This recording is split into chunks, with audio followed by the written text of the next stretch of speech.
What a pass. Giddy underneath for JRE. The reverse and the rookie-to-rookie action.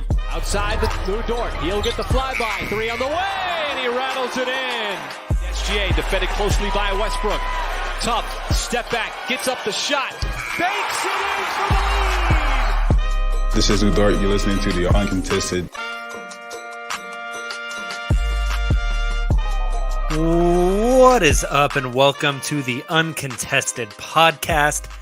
We are coming to you all live Sunday, March 20th, 9 p.m. Central Time on YouTube, Twitter, and Facebook. If you're joining us in the stream tonight, thank you so much. If you're listening to this in the podcast version, thanks for downloading our show, man. Drop a 5-star rating would mean a ton. Subscribe wherever you get your podcast from. We are a part of the Blue Wire Podcast Network and the official podcast of SI Thunder. And I am your host for this lovely evening, Jacob Niffen. I've got my man, Justin Peabody, along for the ride tonight. Hello, everybody. We've got Nick Crane live on the stream. I can see more lotto balls in the future. We may have Taylor Peterson joining later, depending on his child. I say F it, just put the kid on the podcast. But I agree. Apparently Taylor doesn't, or probably Taylor's wife does not agree. We could, I don't know. I bet the baby would have some good takes. It might be more entertaining than half of our pods, if we're being honest. That's true. Especially if the baby threw up live on stream. That'd be some high quality stuff, man. Also, happy birthdays are in effect for our own Nick Crane tonight. So Nick, happy birthday. Thank you. The 1 big year older. 3-5, the big 3-5. Congratulations, Nick. Another year closer to death. I'm joking. I'd be the oldest member of the active Thunder roster if I was on the team right now. Hey, there That you is go. very- And Nick is not. Doesn't take 35, much. just for the record. Yes. Also, very random, but I have this sounds nasty. I have a dirty plate next to me. When I say dirty, I mean I literally just ate, and I set my plate down on my desk. I had some pancakes, and so my plate smells like syrup, and it's making me hungry again. It smells good right now. I've got a very breakthrough. graphic. Speaking of syrup, until last night, I was never a fan of chicken and waffles, but my mind has seen the been light? changed. I have seen the light. Ooh. Who broke through for you? Where'd you get it? It was wedding food, actually. Oh, wow. Yeah, they had a chicken and waffle station, and I thought, maybe I'll give it a try. And holy cow, I'm like, why haven't I done this before? Yeah, man. Hey, Life have changer. either of you guys had chicken and waffles from Waffle Champion in downtown OKC? Indeed. Oh, Nick. Waffle champion. Good. Oh, they Top fold notch? they fold that bad boy up like a taco. Oh, that sounds Lord really have good. mercy on my soul. Did they I don't put have the gravy sounders on because it? JD isn't here, but Lord have mercy, I'm about to bust. Gravy? Yes, no. Oh no, just syrup. Oh, see, the one I had last night was syrup and gravy, which is maybe Whoa. the breakthrough. Nice. I'm kind of in on that. It was really I good. like it. I like it. Were they like chicken tenders? Yeah, it was, and since it was like a station, it wasn't like you got a big old plate like I'm sure you get at Waffle Champion. It was more like you take your standard half waffle and cut that in half, so you've got 2 quarters, and then you had 2 little tenders, and then syrup on top first, Like- and then gravy on top of that. Chicken and waffle sliders. Kind of, yeah. Yeah, Hey. nice. I do love chicken, and I do love waffles. And you know what else I love? Oklahoma City Thunder losses. And they did that tonight, gentlemen. We've been talking for this past week about how there are 3 major, or before tonight, there was 3 major tank games left for this Thunder team. 2 against Orlando, 1 against Detroit. I'm going to be real honest with you guys. They have 2 upcoming with Portland that kind of scare the piss out of me. Yeah. Portland is awful. But you'd rather beat Portland than beat Detroit or Orlando. Exactly. So of those 3, the 2 Orlando games and the 1 Detroit game, Thunder so far 0-1, or in my record book, 1-0 in those games, as the Thunder went down to, I think it's Amway Center Indeed. in Orlando, down at Disney World, the Magic Kingdom, and they lose 90-85 in a game that I guess you could call an NBA basketball game. Pretty ugly that neither team could get over 90 points. And gentlemen, it wasn't because of good defense. No. And Like, what was interesting is if you look at like even the starting lineups, if you look at Orlando's starting lineup and you have like Wagner and Mo Bamba and Wendell Carter and Cole Anthony, you're like, if you were just a non-Thunder or non-Magic fan tuning in for whatever reason, I don't know why you'd be watching that over March Madness, but if you were, you think, oh, that guy's 3 or 4 years, add a couple pieces, they could be good. And then you see the Thunder's starting lineup pop up, and you think, unless you've seen the Thunder and understand how many injuries they have, you're thinking, man, like maybe that's where all these Sam Presti takes on Twitter come from, is because they don't realize how many guys are out, and they just pop into a random game and see that lineup and think they're so bad on purpose. Mm-hmm. Yeah, like ugly starting lineup. For reference, that starting lineup tonight for the Thunder: Trey Mann, Aaron Wiggins, Baisley, Poku, and Isaiah Roby. That's Yikes. 1, 2, 3. No, Bays didn't ever spend time in the G League this season. That's 4 guys who have spent a significant amount. I would say significant amount. Trey Mann, maybe significant, is kind of pushing it.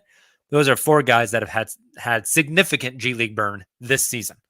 And even with how bad the Thunder roster is, those are guys that outside of Baisley wouldn't get time if it was the 3rd game of the season fully healthy. Right. Yeah, I think that's fair. I liked a tweet from John Hamm tonight who noticed that the Orlando Magic PA was playing Who Are You by The Who when the Thunder lineups were being announced tonight. That's funny. Which is fantastic. Because that's A-level trolling. I love that. You think about those 5 guys, like a casual NBA fan, who can they name? Maybe Poku just because he's memeable. But like, it probably Bays, I guess. But outside of that, I mean, there's not a lot of guys outside of the starters. Like, you look at the full 9-man rotation tonight. There's not a lot of recognizable faces to the average NBA fan that played. So I think that's a great point, Nick, of from the outside looking in, it's easy to get a grim picture of this Thunder team. Thankfully, we know better. We know what is standing on the sidelines and waiting outside and what the overall vision for this team is. But on nights like tonight, like that was just an unbelievably ugly basketball game. Like, oh, dude, if you had to introduce somebody to the game of basketball and that was the first game they ever watched, they may not watch the second game. They'd be lacrosse fan. And Nick, you were mentioning that Orlando starting lineup. When you look at that starting lineup versus that Thunder starting lineup, you think, oh, Magic by 20, right? I mean, Wendell Carter Jr. has been really good. He was really good tonight. Also, 10 of 10 on the look, Wendell. I was loving it. He's got the rec specs, but they almost looked like, I don't know, like aviator glasses. Yeah. Got the headband going on. The little mini fro. I was digging it. Mo Bamba has been better this season. Markelle Fultz getting burned. Yep. I mean, there's a lot of really high draft picks on that team.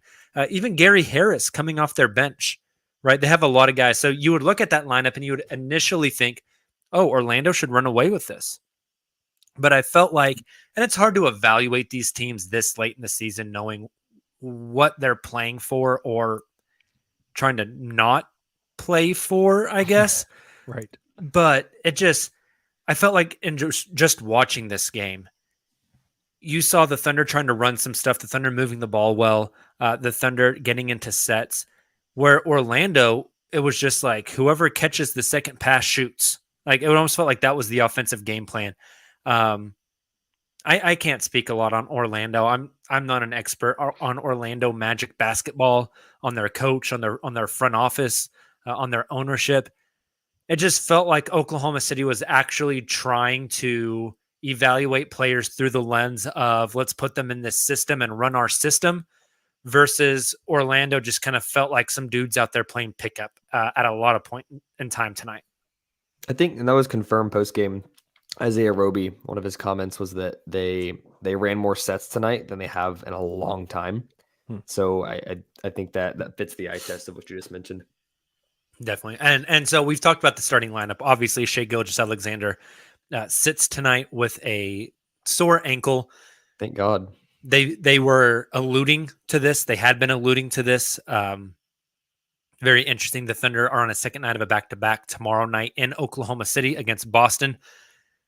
Don't really think it matters if Shea plays on that one or not. Boston might not let this team score over 60 because that Boston defense is very good and this Thunder offense is not very good. So we'll see what happens then. But then Wednesday night, they have Orlando again. It'll be fascinating to see how they set it up as far as who plays on that Wednesday night game. Yep. But gentlemen, I think this game really boils down to the Thunder shot 32% from the field and 27% from three. And you look at the individual box scores, and the one that really kind of stands out is Trey Mann, 3 of 11 from behind the arc, as well as Poku, 1 of 10 from behind the arc. Poku 3 of 20 on the night. That's a Daniel Oturu-esque performance from Poku tonight. But it's so striking watching this team be completely unable to hit outside shots, yet still do a pretty good job of like moving the ball and finding good shots in spite of the fact that nobody is a shooting threat.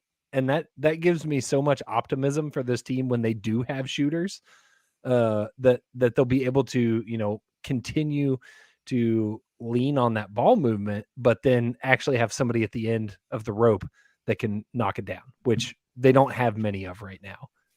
It's weird to say if Lindy Waters doesn't have the night that he does, Thunder probably lose by 15. And the Thunder probably struggle to score 75 points. Yeah.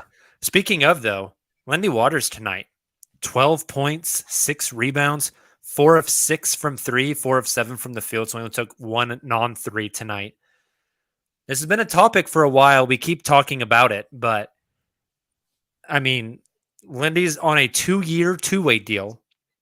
Is he a guy that next year in the first 20 games, when everybody's healthy, whenever they're actually trying again, is he a guy that could maybe see some burn because of that skill set? And Justin, because of what you talked about, they just desperately need spacing?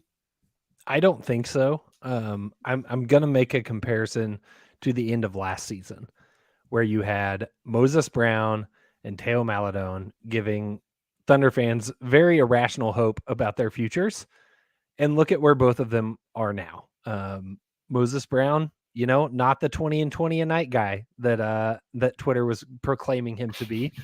Teo Maladone, barely making an impact when he gets minutes, when a large chunk of the season, to go specifically to that portion of the season you just referenced, the beginning of the season when they're trying hard, Teo was not contributing at all to this team.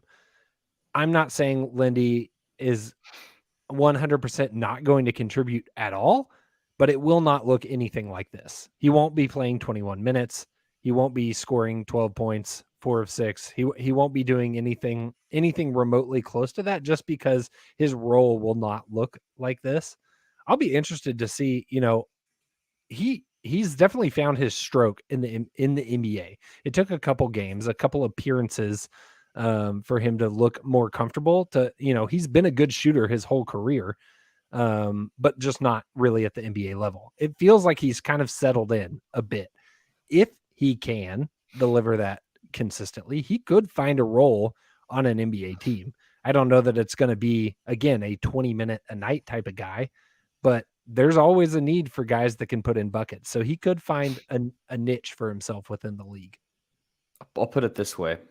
Right now, I think it's a feel-good story, like Justin said. Late in the season, Thunder fans are kind of starting to get a feel for him, and he's a fun player.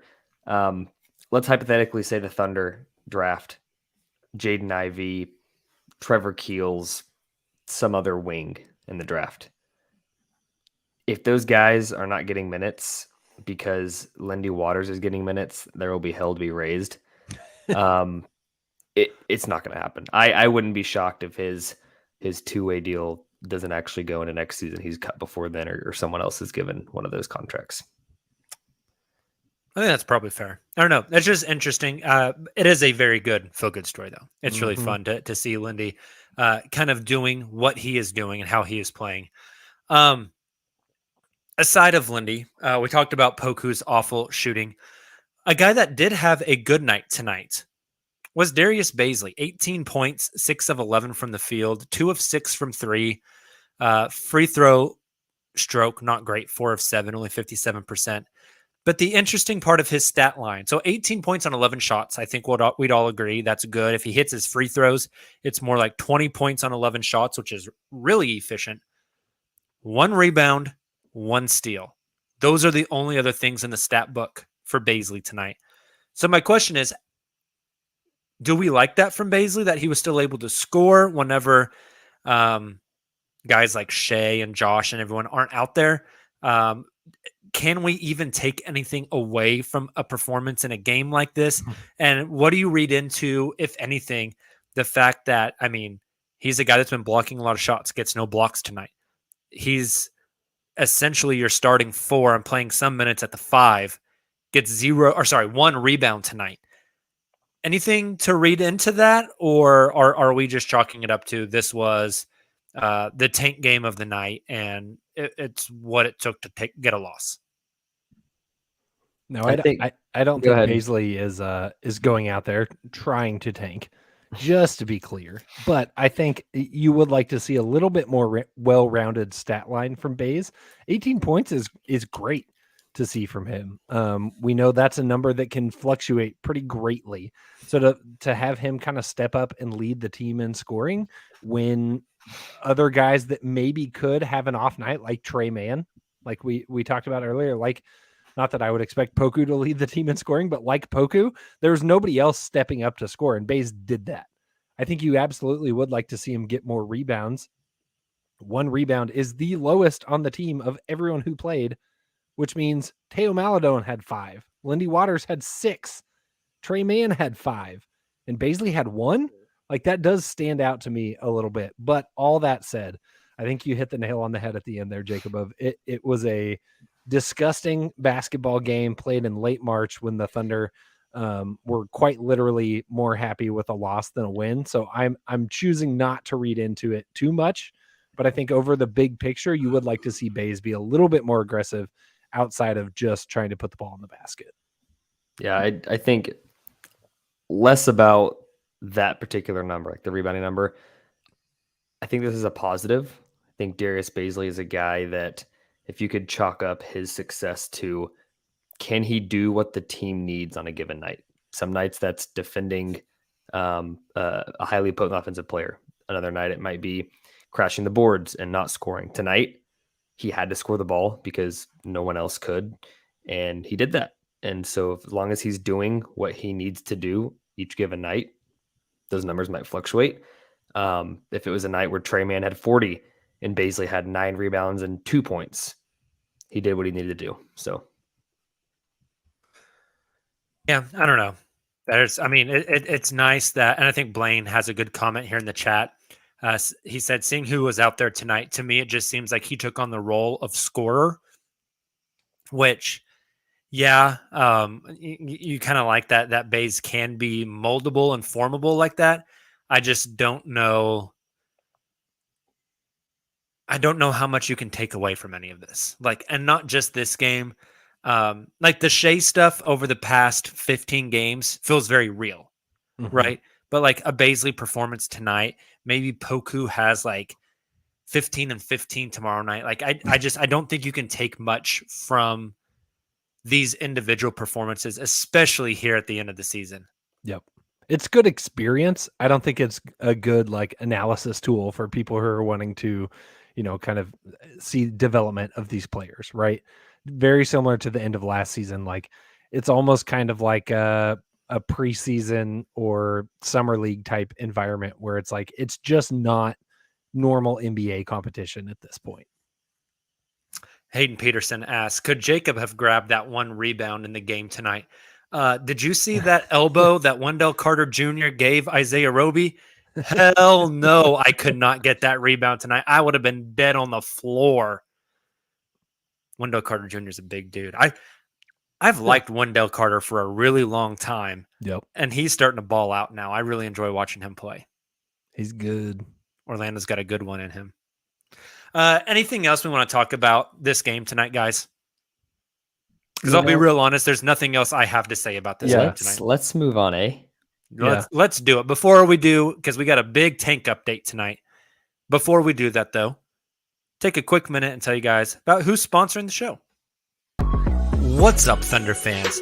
This is Jacob from the Uncontested podcast, and I'm here to let you know that we have fully redesigned our merch store to get you the best Thunder swag available. Just visit cottonbureau.com and search the Uncontested podcast to find all of our new designs. That's cottonbureau.com and search the Uncontested podcast to find new drops like Josh Giddey's Wizard of Oz or an ode to the Trey Man step back. We've also got all the classics like Dortal Combat, Liu Tang Clan, and everyone's favorite MVP, Shai Gilgeous-Alexander. The best part? You can get any design and the style of apparel you want. So if you're gearing up for the summer and want a tank top, needing a hoodie for the winter in Australia, or you're wanting a Pokemon onesie for your baby, we've got you covered.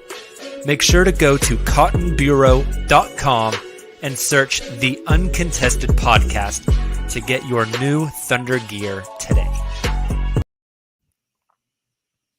All right, we are back from that break. Gentlemen, it's what we need to talk about. It's what all that we've been talking about. Load up the cannons. Launch it out to space. It's time for a tank update.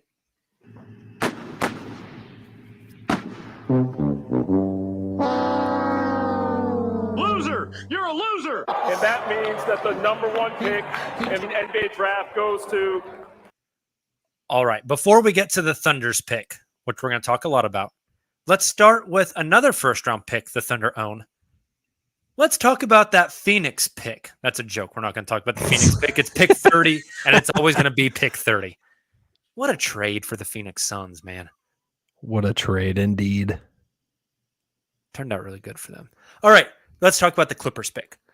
The Clippers, per Tankathon, currently sit at the 15th pick in the NBA draft.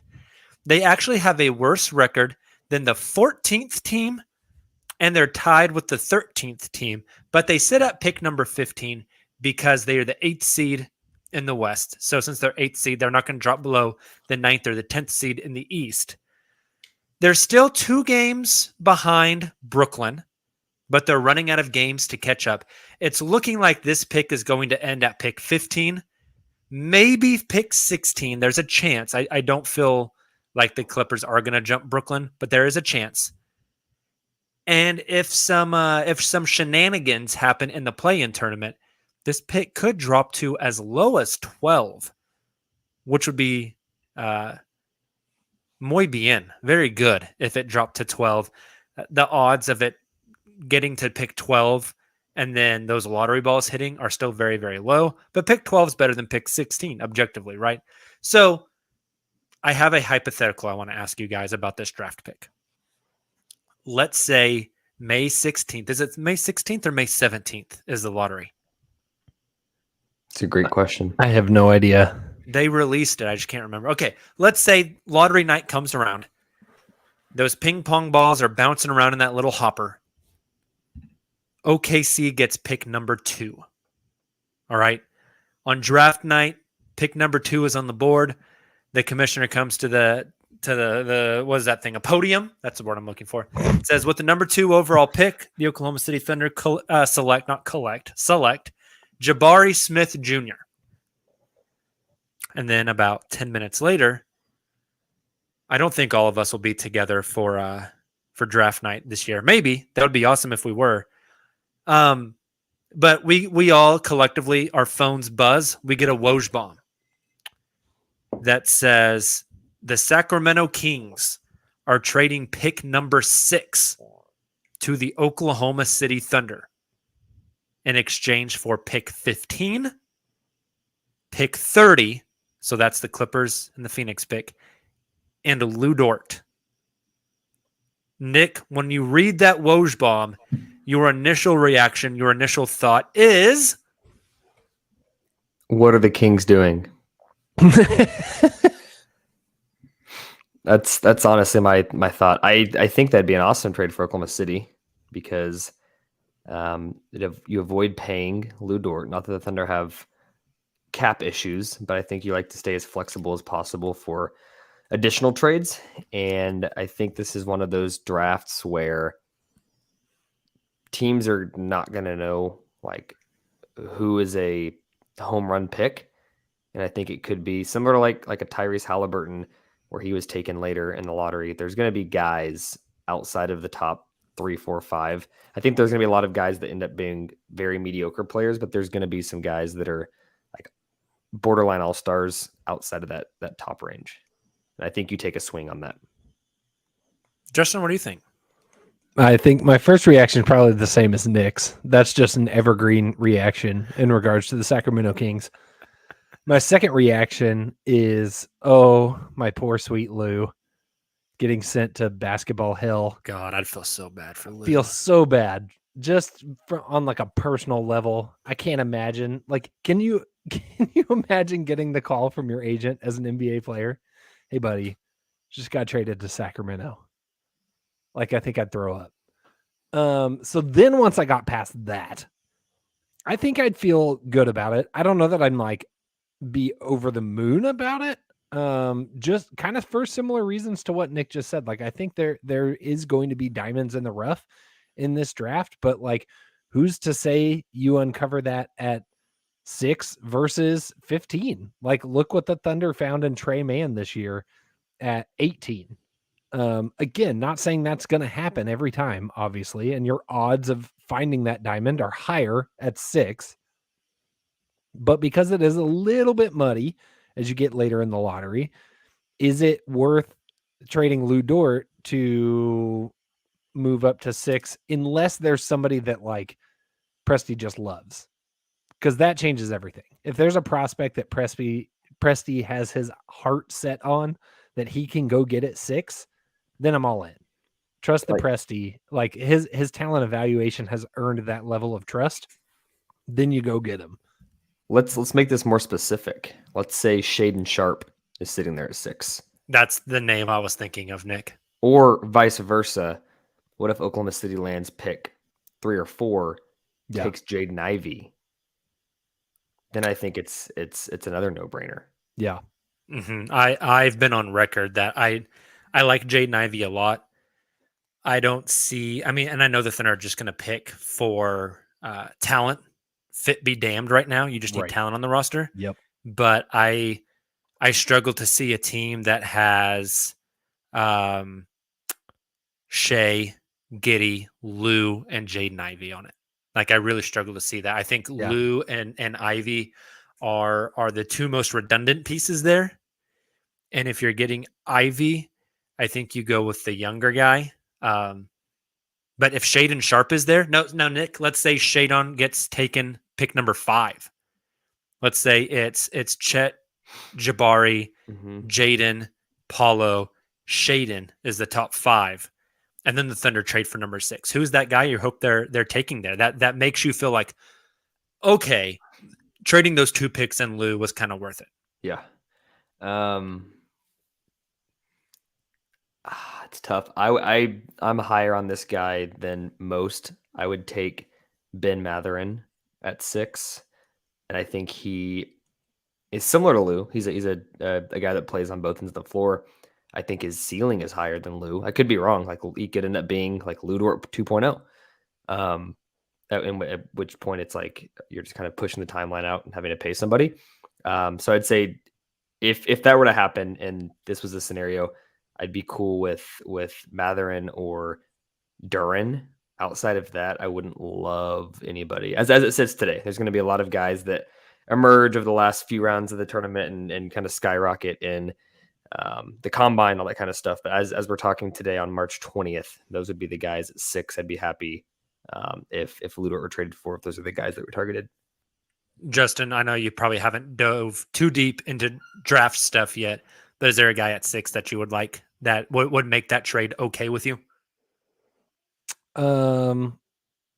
Yeah, I don't know. I don't know that it's a specific guy that like would top my wish list as much as, like I said, if it's, I think back to the Giddey situation. Like I had watched Giddey tape and it's like, yeah, that kid, he's super fun. And then even when the pick was made at 6 this year, it was like, my first thought was like, what was it that made Presti decide like he's your guy? And when you start to hear some of those comments about, the private workout that he had with Daignault and Presti out in California, and they brought Daignault in, and Daignault said, yeah, that's the guy. Like that kind of stuff.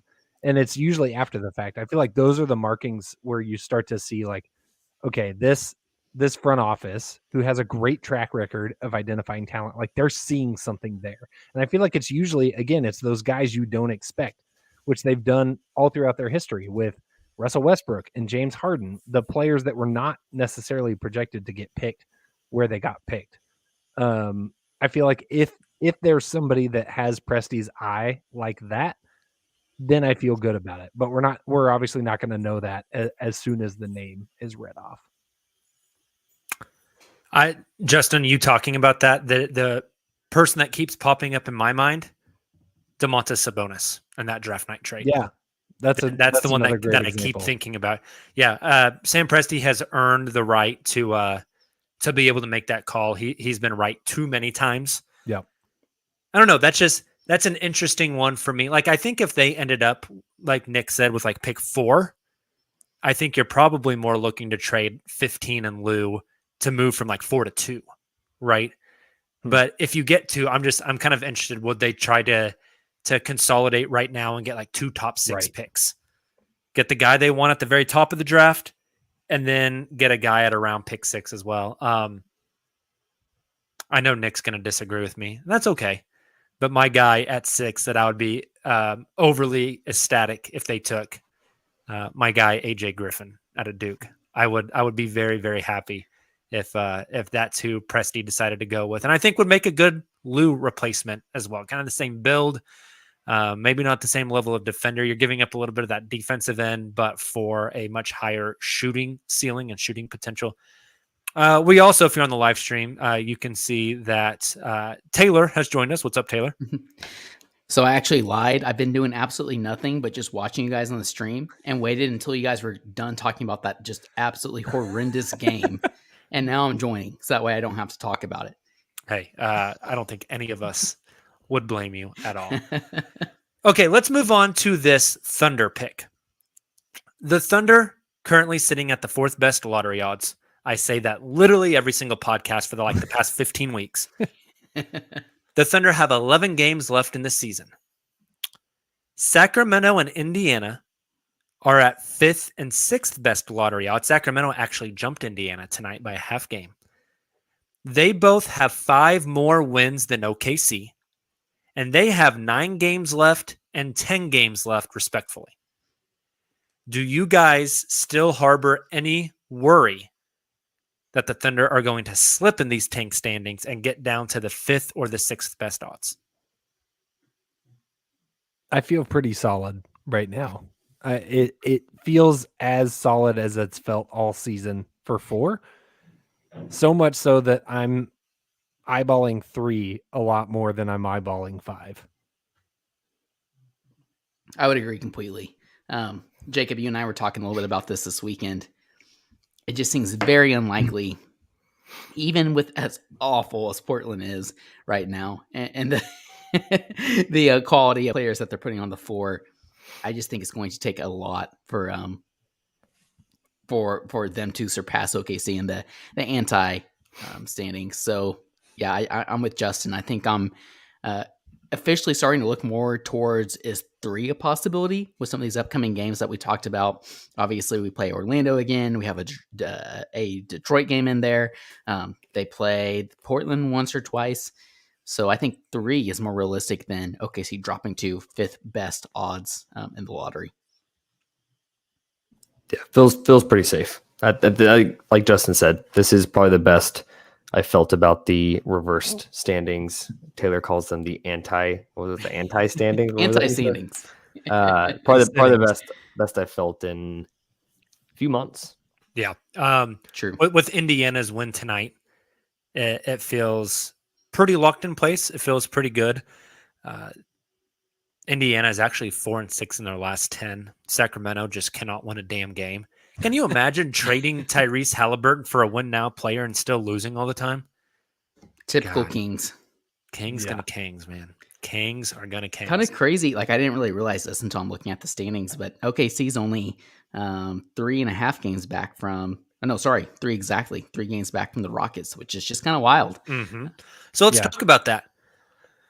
Detroit is in third in the reverse standings. They have 19 wins and 11 games left.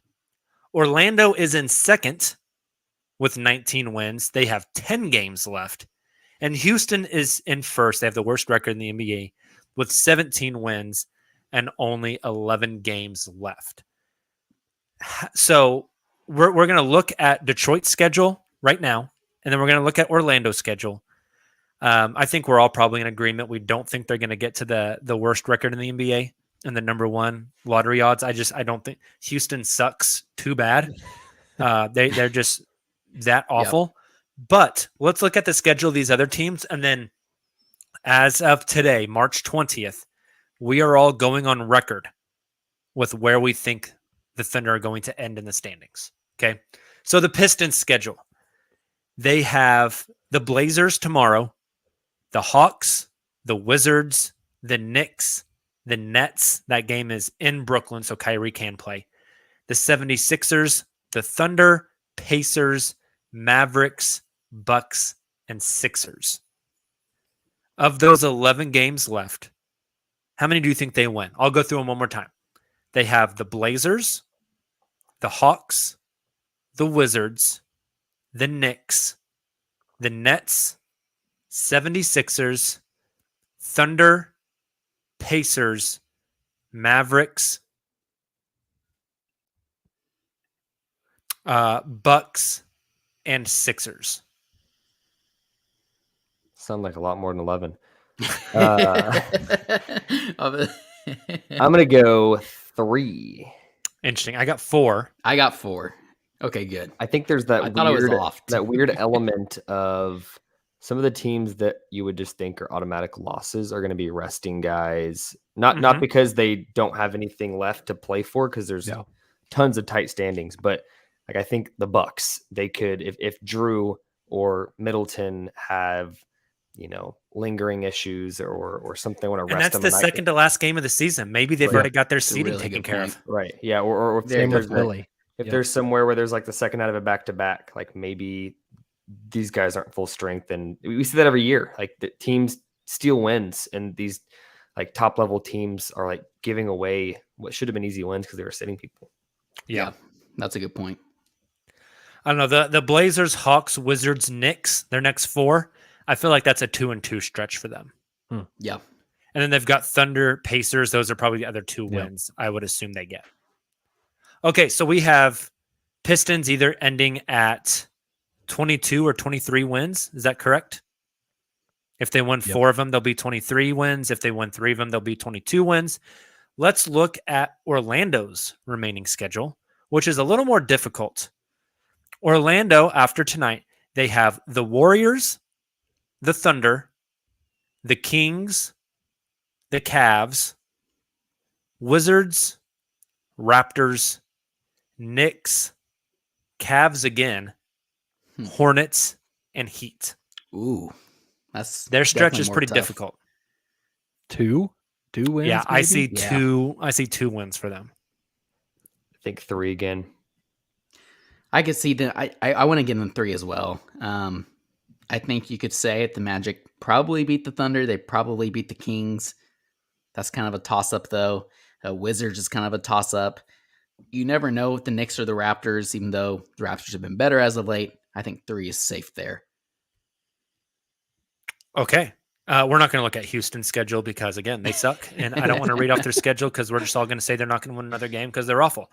So not considering like coin flips or anything, because God, I don't want to talk about coin flips. Where do you think the Thunder end up in the reverse standings, guys? You got to go officially on record today. Today's the day. You said Thunder? Mm-hmm. Or give me the top four. Give me what order you have the top four in. Houston, Yeah, I agree with that. Orlando, I agree with that as well. Detroit. And OKC, that's what I have also. Oh, Boring. I'm going optimist. I'm going Houston, Orlando, Thunder, Detroit. Yes, me too, Jacob. You ask us every week, and every week I've said 4, and I am sticking to my guns. Hey, I appreciate that. I think I feel really good about Oklahoma City climbing one spot. Again, like I said I would earlier be in the pod, very, those very two happy. Portland games scared the piss out of me. But I feel good about them So climbing does those this last two. Orlando game on Wednesday. But I'm with you. to that point, Jacob, let's say Oklahoma City wins those 2 Portland games, and that's it, which is feasible looking at the schedule. Though they do have the Lakers, which is probably also a win. But two wins at Portland, and Detroit wins 4. Oklahoma City's in 3rd. Uh-huh. It's a good point. It's very feasible. I'd be ecstatic. I don't know what the odds are. But I feel very good about 3rd. I'm actually going to pull up 538 right now. Looks like they have updated as of this evening. Let's look at what they have, which is the Thunder and the Pistons tied for 3rd at 23 and 59. There you go. So that will be fascinating coming down the stretch. All right. Any more tank stuff we need to talk about? Nick has requested that we do some Yes. tankathon spins. You Give guys it a want to? spin. Ooh. How many spins, Nick? You're the one that wanted to do this. You tell me. How many spins? The reason I haven't done this like all year. So this is like my first. What's my wrong with you, you first psycho tankathon spin. animal? Look, my man's been busy. Let's do 3 spins. 3 spins, because that's what reality's like, right? We get to Indeed. do 3 and take the I win. so- start so with 3, and if I don't like my 3, I go to 5. Let's do 1, pretending this is actually what's going to happen. And then if we like it, we don't do any other. If we don't like it, we do 2 more to see like to make what us feel better. alternate universe is what might happen. All right, we we're go. gonna Doctor Strange this thing. I was Here we gonna go. say yes. I was gonna say multiverse. Sim number 1. Thunder slide to 6. Ooh. Ew. Portland, Detroit, Orlando, and the Lakers pick jumps to 4. Portland doesn't deserve that. Then Houston, then Oklahoma City. Houston That's at 5 makes me gross. laugh. But yeah, but the Lakers jumping for New Orleans pisses me off. Yep. Oh, Terrible. oh man. Hate That it. sucks. Let's This is press your the fault, button Nick. again. We need Doctor Strange to come in and do a little unlock the multiverse. Here we go. Spider-Man style. Oh, that's Man, Oh, it's not any better. God. Man, I Shut had it way better down. luck earlier today. Shut it down. deactivate the website. Kill the servers. Thunder get number 7 here. New York, God. pick number 1. They had a 3.2% chance. Yuck. Ugh. God, hate can you it here. imagine Chet going to New York to die? I hate it here. All right, here we go. One more. Save us. Oh, they say 4. put at 4. Not great, but That's either Jaden Ivey or Paulo Banchero. This is why we want to get up to number 3, folks. Yeah, that sucks. That wasn't fun. 0 out of 10. Yeah, 0 out of 10 will not do again. So Speaking of, I'm going to do it pretend we again. didn't do this. Yeah, but let's say what's one more. And they what's dropped the a 6. Asia Curry tweet?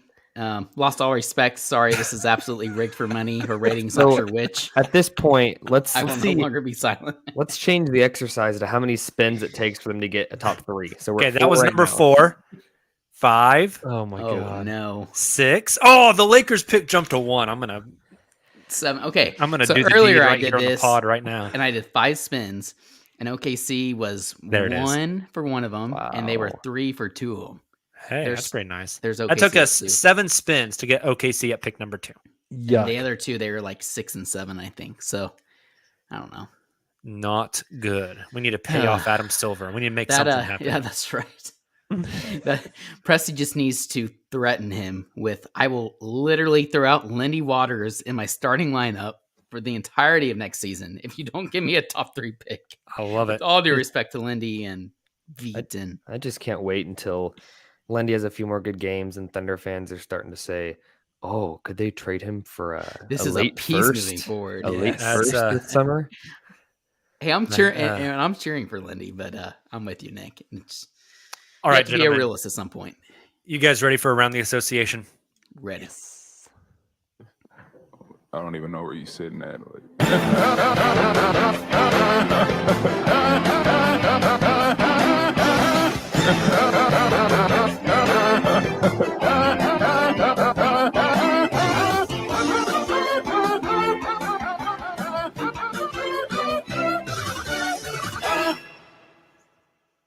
All right, gentlemen. We were going to do this last week, but we ran out of time. So we're doing it this week instead. I have a NBA playoffs bracket put together here. We're going to go through it until we get an NBA champion. Now, we're going to use the standings as they currently are tonight on Sunday, March 20th. So let's start with the Western Conference, and we have to go through the play-in tournament first.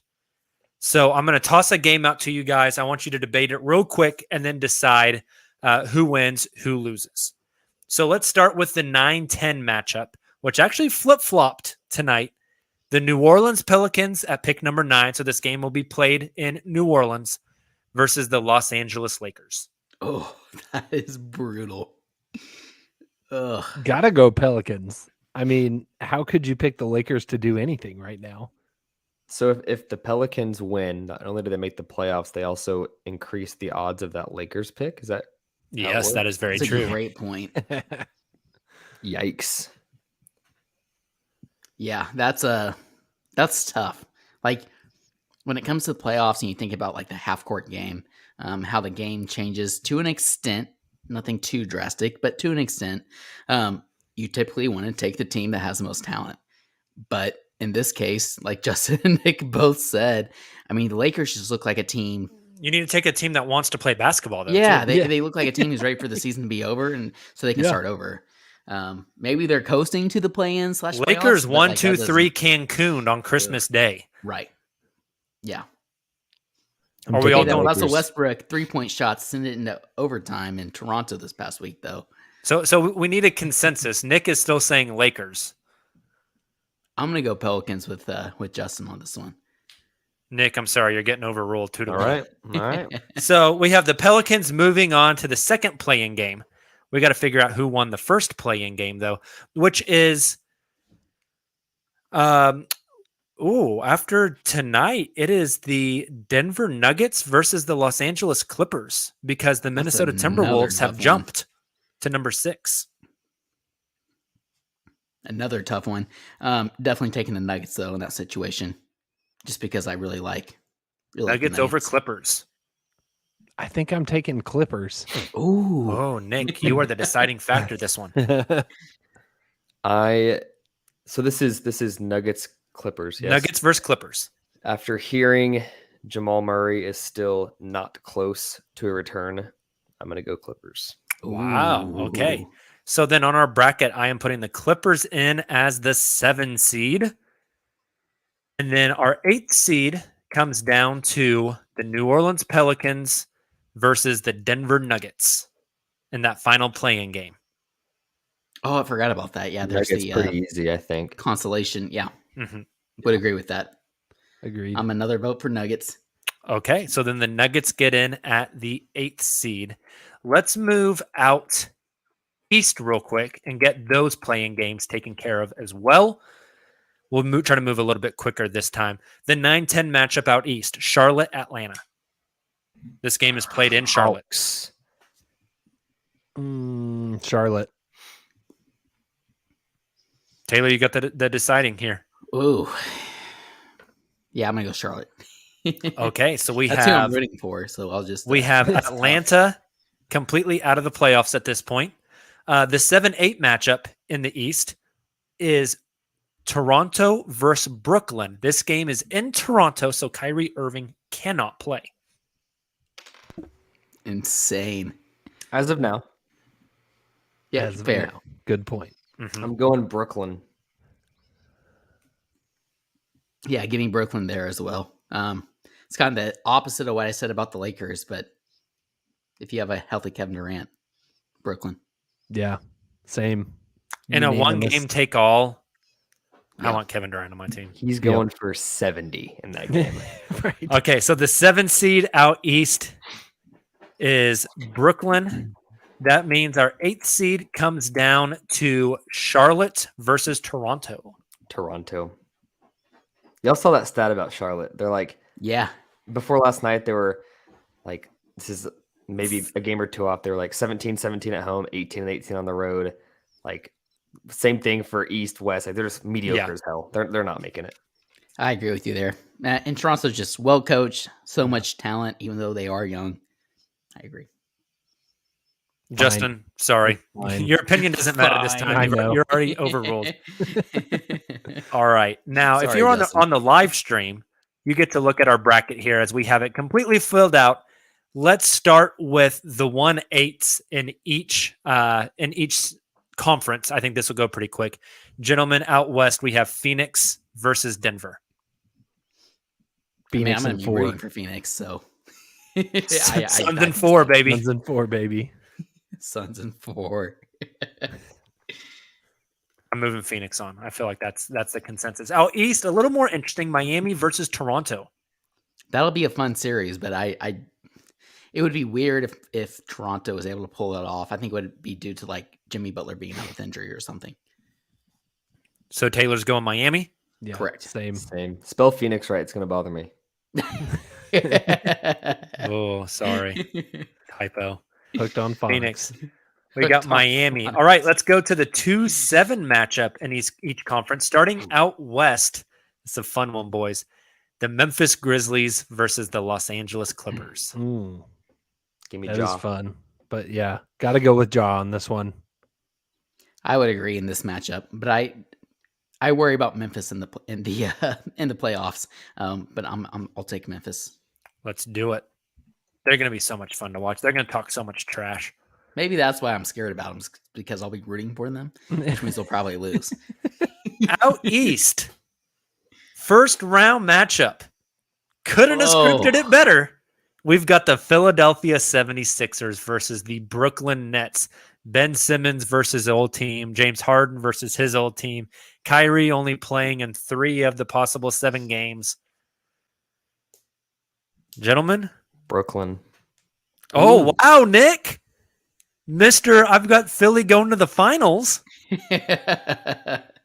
I think Philly. I just don't think we're going to see Ben. If Ben Simmons is healthy now and was going to be like with the team here in a week, I'd feel differently. But I don't think we're going to see much, if any, Ben Simmons. I'm going Philly. To be clear, I do think Philly's a better team, but that's one of those like kryptonite scenarios where like we always have those storylines every playoffs where it's like, wow, how do we not see that coming? And this is one of those. Justin, you're the tiebreaker here, bud. It's weird to think about, like, I wonder if New York will alter their vaccine working mandate by then. Or specifically for this.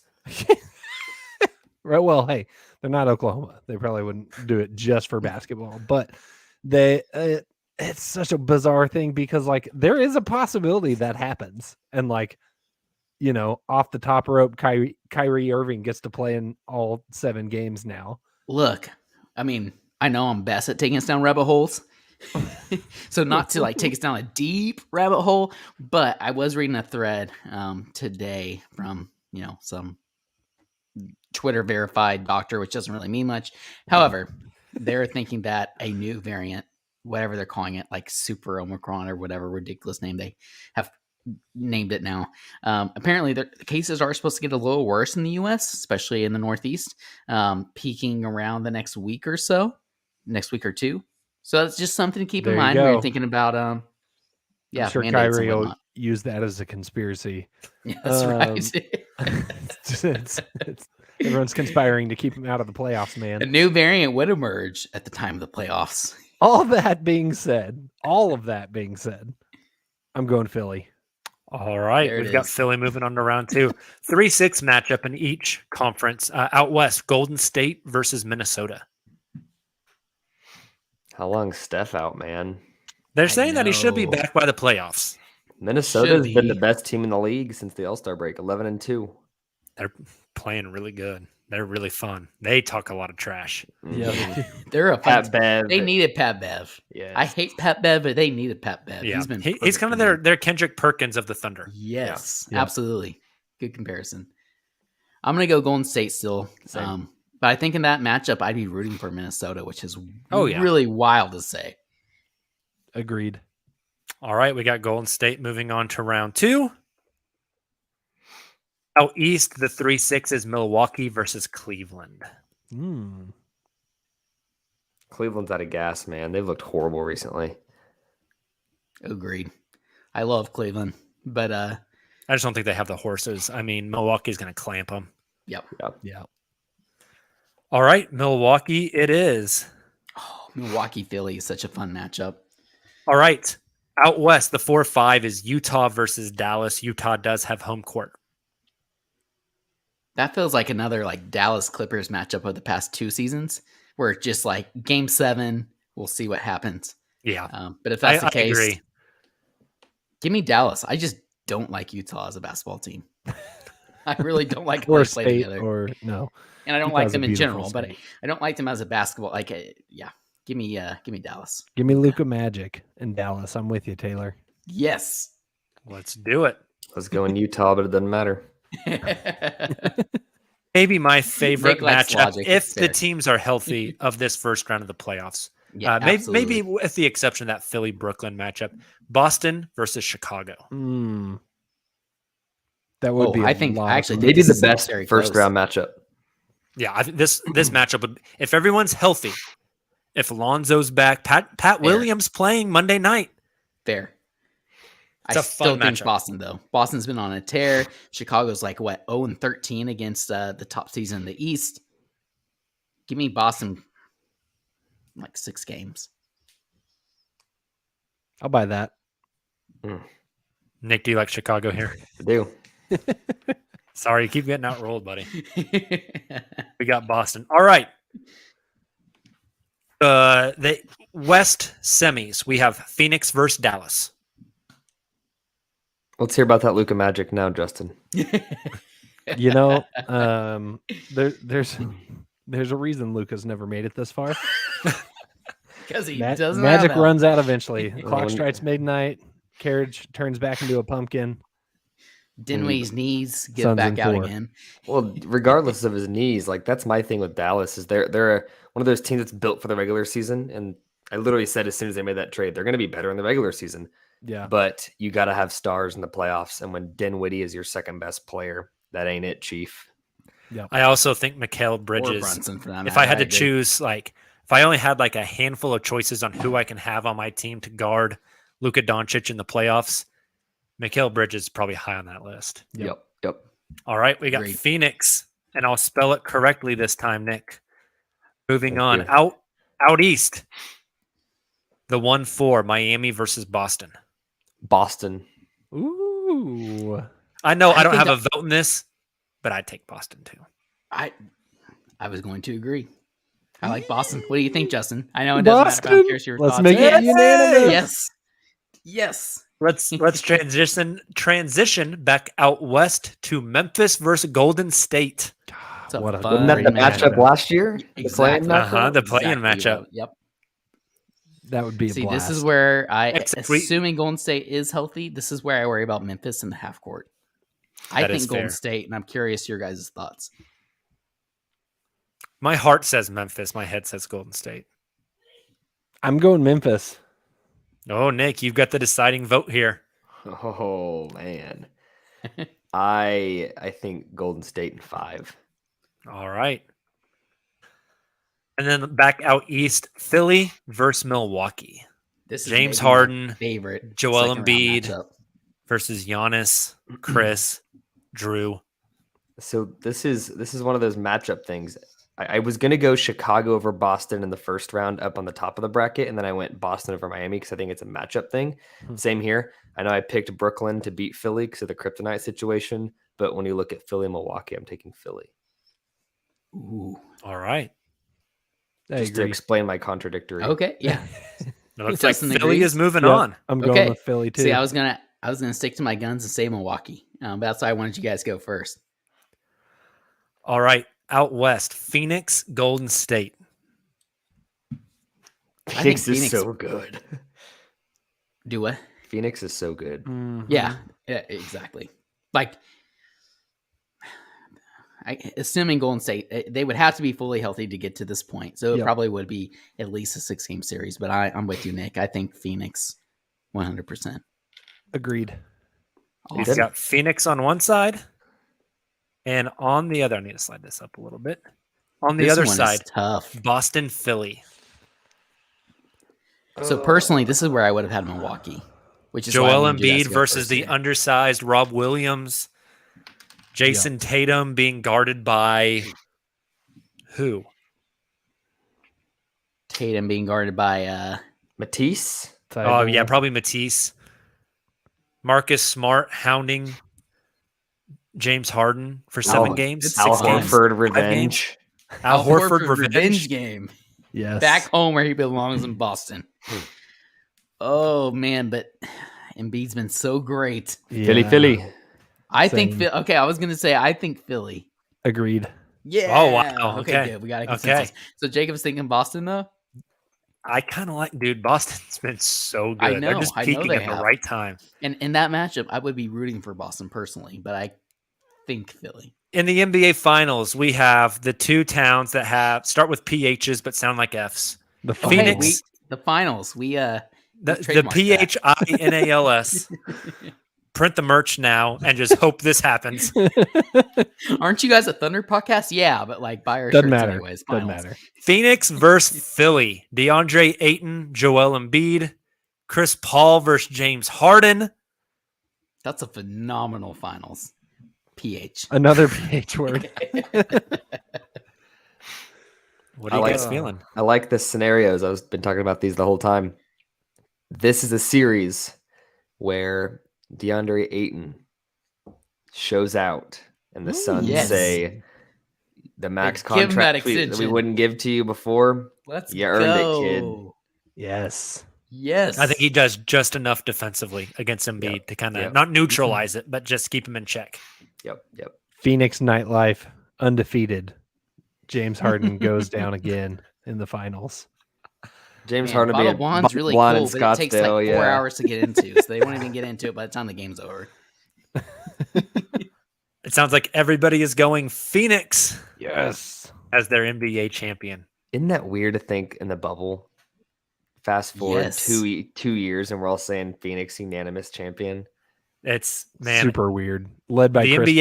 Paul. The NBA changes quick. That's Yeah. why I tweeted you earlier, Jacob. Whenever you said those 4 picks in 2024, the Thunder have, it's like the league changes so fast in 2 years. Like that Utah pick could be awesome by then. Yeah. True. Even James Harden on the Sixers. Like just going back to the bubble again Yeah. after that 7-game Yeah, series with that's a good. OKC and Lou, Houston. His second Lou Dort was team. going out there and like, yeah, the blocked Lou Dort shot by Harden, like just weird. Feels like crazy. forever ago. It does. All right, gentlemen. Any thoughts before we end the show tonight? Tank thoughts, playoff thoughts. Jabari Smith Jr. and Auburn lost while you guys started. Ruined the my podcast. bracket.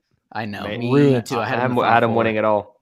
Yep. Oh, I think. I say that. I Same. think I had them in the championship. So Can't we ruin do- a can we do- bracket if you don't make one in the first place. Let's do one quick thing, Jacob. I know we're over on time. 1 through 4, irrespective of teams. I want us to go around the horn of who the best 4, not where they'll get drafted. Who will the best 4 players in order be 5 years from now in this upcoming class? 5 years from now. Yes. We'll start with you, Jacob. Oh, Nick taking the role of host over here. I'm the captain now. That's exactly what I was thinking. I'm going how I have the draft going. Chet, Jabari, Jaden Ivey, Paulo Banchero. I think Paulo could win Rookie of the Year. Okay. But 5 years from now, I think the impact of those other 3 are going to be bigger. I'll go next, I guess. I'll go Jabari,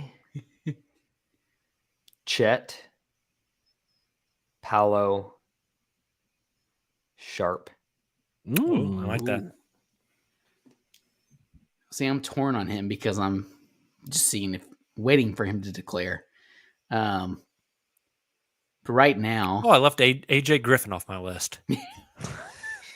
Oops. 1A AJ, 1B Chet. There you go. I think Chet won.